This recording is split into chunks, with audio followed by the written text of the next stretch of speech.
तुमचं स्वागत आहे आपल्या यूट्यूब चॅनलमध्ये. मी मिसेस कौटकर आणि पुन्हा एकदा एक नवीन व्हिडिओ घेऊन आली आहे, जो आहे आपला 12th वेव्ह ऑप्टिक्स हा चॅप्टर. तर याआधी आपण हायजिन्स प्रिन्सिपल डिस्कस केलेला आहे. आज आपण law of reflection by Huygens principle prove करणार आहोत. 3 मार्क्ससाठी हा क्वेश्चन विचारला गेलेला आहे आपल्या बोर्ड एक्झाममध्ये, त्यामुळे लक्षपूर्वक बघा आणि स्वतः तो रिटर्न सॉल्व करा. ओके, बघा काय बघायचं आपल्याला. लॉ ऑफ रिफ्लेक्शन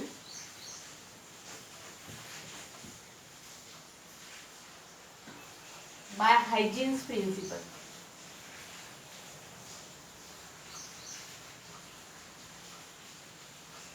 तुम्हाला लॉ ऑफ रिफ्लेक्शन माहिती आहे. ओके, हा जर रिफ्लेक्टिंग सरफेस असेल, हा जर नॉर्मल असेल, हा इन्सिडेंट रे, हा अँगल ऑफ इन्सिडन्स, इन्सिडेंट झालेला रे रिफ्लेक्ट होईल, याला आपण अँगल ऑफ रिफ्लेक्शन असं म्हणतो. Okay, so incident ray, normal आणि reflected ray lie in the same plane. Second point, incident ray and reflected ray lie on opposite side of the normal. And third one, most important, angle of incidence is equal to angle of reflection. हे आहे law of reflection.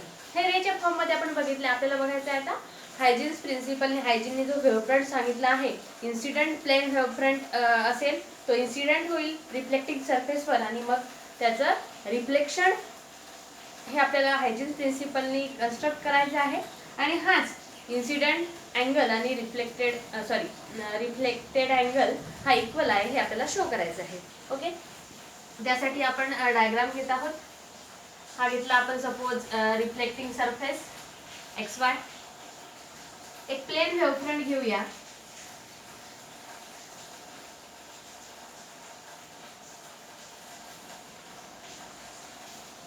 एक plain wave front घेतलाय.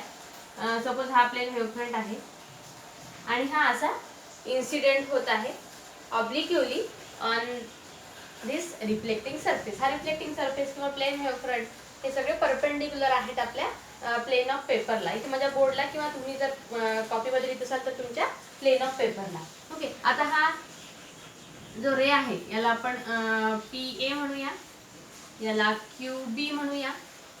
हाच plain wave front असा incident होत आहे, त्यामुळे set स्क्वेअरने तुम्ही असं सेट स्क्वेअर इथे ठेवला तर तो असा पॅरलली आणायचा आणि हा असा इथे इन्सिडेंट होईल. म्हणजे हाच प्लेन वेव्ह फ्रंट इथे येईल. सुरुवातीला हा पॉईंट A या ठिकाणी टच होईल, हा B या पॉईंट टच व्हायला वेळ लागेल. सपोज तो टाइम T मध्ये C या ठिकाणी टच होईल आणि नंतर या रिफ्लेक्टिंग सरफेसवर फॉल होईल. आता जेव्हा रिफ्लेक्टिंग सरफेसवर हा सुरुवातीला पॉईंट A हा फॉल झाल्यावर आपण जर हा नॉर्मल ड्रॉ केला तर हा होईल आपला अँगल ऑफ इन्सिडन्स. याला आपण जर डिनोट केलं angle PAN is equal to I which is angle of incidence. Okay, हा रिफ्लेक्टिंग सरफेसवर फॉल झाल्यावर काय होईल. आता हा जो AB आहे हा प्लेन वेव्ह फ्रंट आहे आणि by Huygens principle each and every point या प्लेन वरचा act as a secondary source of light and emit secondary wavelet. मग जर आपण हा पॉइंट A कन्सिडर केला तर काय होईल, इथे तर रिफ्लेक्टिंग सरफेस आहे, मग वरच्या साईडने काय होईल, ऑल सेकंडरी वेव्हलेट्स असं हेमिस्फिअरच्या फॉर्म मध्ये तो इमिट करेल. ओके, आता काही वेळानंतर suppose after time T B point reaches to point C. Okay, आणि C या पॉइंटला ट्रॅव्हल व्हायला सपोज T जर वेळ लागला तर मग आपण असं सांगू शकतो की BC हे अंतर किती असलं पाहिजे, VT, कारण V is the velocity of light in the medium. Reflection same medium मध्ये होतं. ओके, तर व्हेलॉसिटी इंटू टाइम हे होईल डिस्टन्स. व्हेलॉसिटीच्या फॉर्म्युल्यावर आपण हे डिस्टन्स काढू शकतो, BC is equal to VT. Okay, आता सेम टाइम मध्ये जेव्हा पॉइंट हा A, जेव्हा लाईट हा A पासून लाईट वेव्हलेट्स सेकंडरी वेव्हलेट्स इमिट होतील, मग टी टाइम मध्ये ते किती डिस्टन्स कव्हर करतील, तर सेम डिस्टन्स कव्हर करतील, कारण मीडियम हे सेम आहे. मग आपण काय करणार, एवढं अंतर घ्या चॉक मध्ये BC एवढं. ओके, सेम डिस्टन्स ट्रॅव्हल करेल की सेम टाइम मध्ये. मग आपण A हा सेंटर घेणार आणि एक आर्क ड्रॉ करणार. असा काय ड्रॉ करणार आहे, आर ड्रॉ करणार असा. किती डिस्टन्स घेतला आपण? पीसी एवढं. ए हा सेंटर कन्सिडर केला आणि पीसी एवढं डिस्टन्स घेतलं. जॉमेट्रिक बॉक्स घेऊनच हा व्हिडिओ बघायला घ्या आणि सगळं ड्रॉ करा. आता मग आपण काय करणार की आपल्याला माहिती आहे आता जर सेकंडरी न्यू पोझिशन जर आपल्याला बघायची असेल व्हेवलेटची, ओके, तर आपण काय सांगितलं हायजीननी की new position of the wavefront is find out by the tangent to the envelope. आता मग आपण काय करणार या सी पॉइंट मधून एक टँजेंट ड्रॉ करणार या आर्कला, जो आपल्याला मिळेल पोझिशन ऑफ द न्यू वेव्हफ्रंट और रिफ्लेक्टेड वेव्हफ्रंट.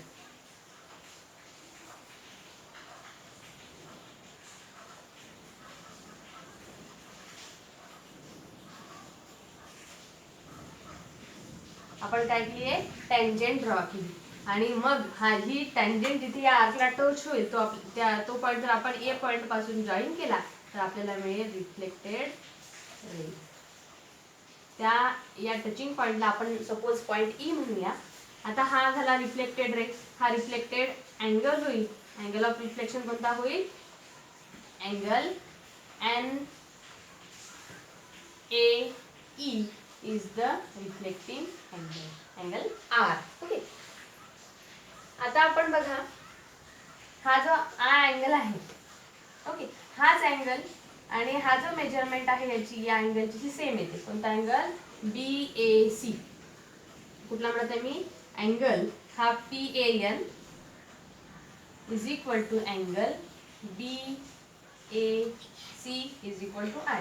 हे आपण by the geometry of the figure असं त्याला by the geometry of the figure हे आपण रिझन देणार आहे.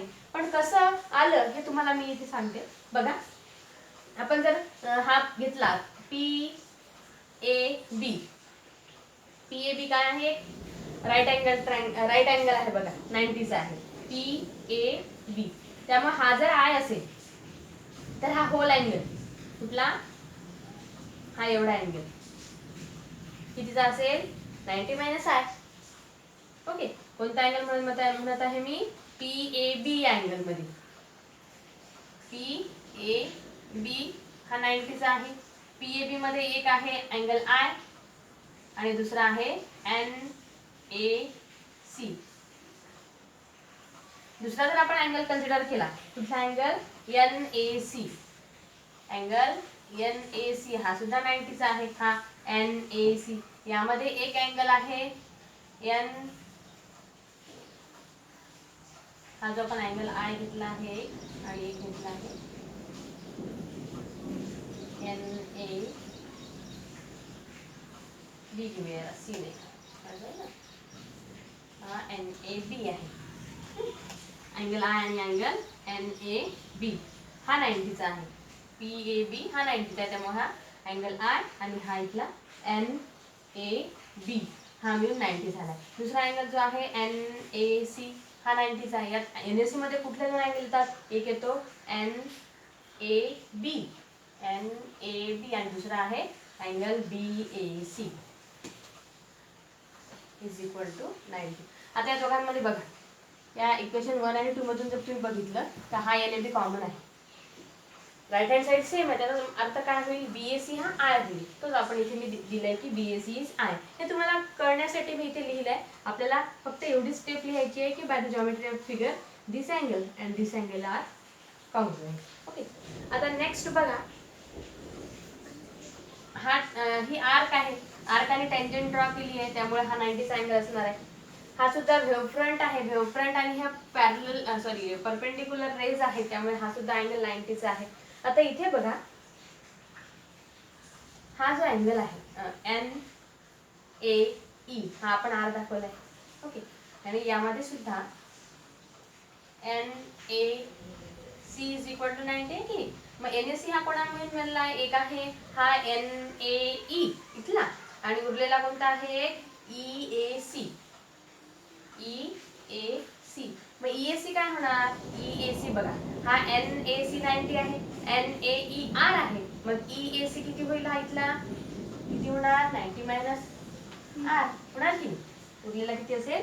90 मायनस R. म्हणजे हा जो अँगल आहे इथला हा असेल 90 मायनस R. आता जर तुम्ही हा ट्रायंगल बघितला, triangle AE triangle AEC.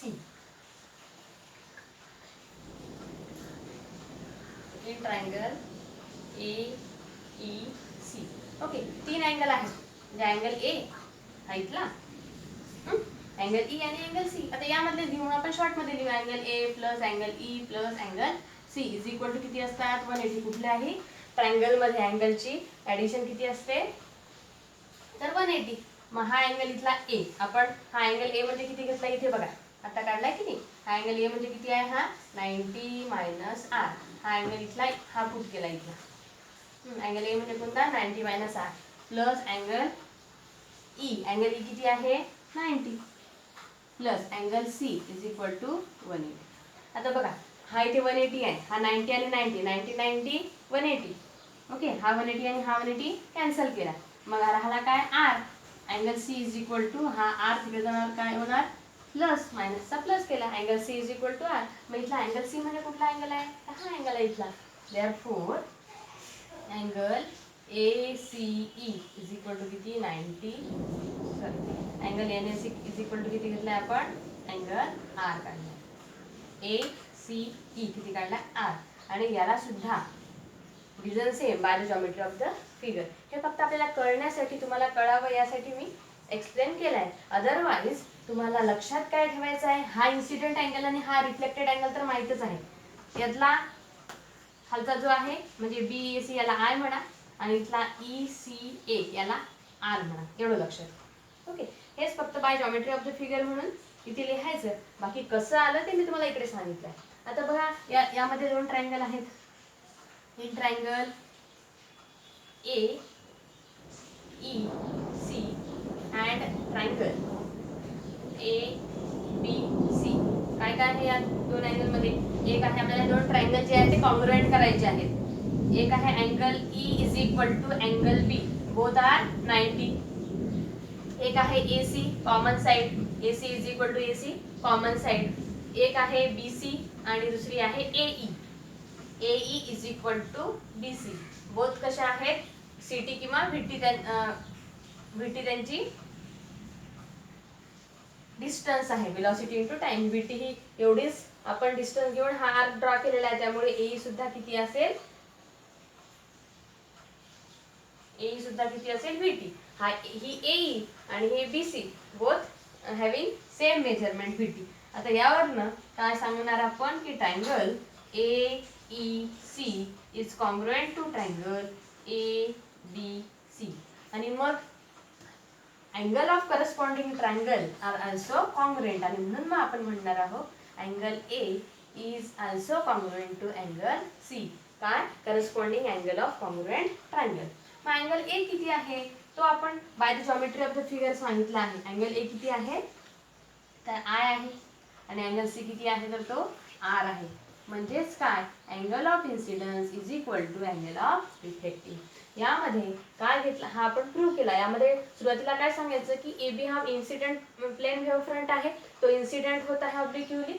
Firstly A point touch होईल and it reflected in the same medium. Then after time t, B touches to point C. BC distance is equal to VT because V is the velocity of the light in the medium. Then taking VC as a radius, draw the arc or hemisphere considering A as a center. This because same distance cover in same time in the same medium. Then by Huygens principle, for the new wave front, draw the common tangent. इथून B वरून C या point वरून आपण एक tangent draw केली E आणि we get the new reflecting wave front EC. EC काय असेल? आपला रिफ्लेक्टिंग वेव्ह फ्रंट असेल. हाच पॅरलल रे जो आहे हा बाउंड करणारा इथे काढण्यासाठी आपण एक याला पॅरलल आपण रे काढूया. हा झाला रिफ्लेक्टिंग वेव्ह फ्रंट. जसं आता PA आणि QB ने या प्लेन इन्सिडेंट वेव्ह फ्रंटला बाउंड केलंय, तसंच AE आणि CF या 2 रेजनी या EC या रिफ्लेक्टिंग सरफेसला बाउंड केलेला आहे. This is all about reflection of light by the Huygens principal.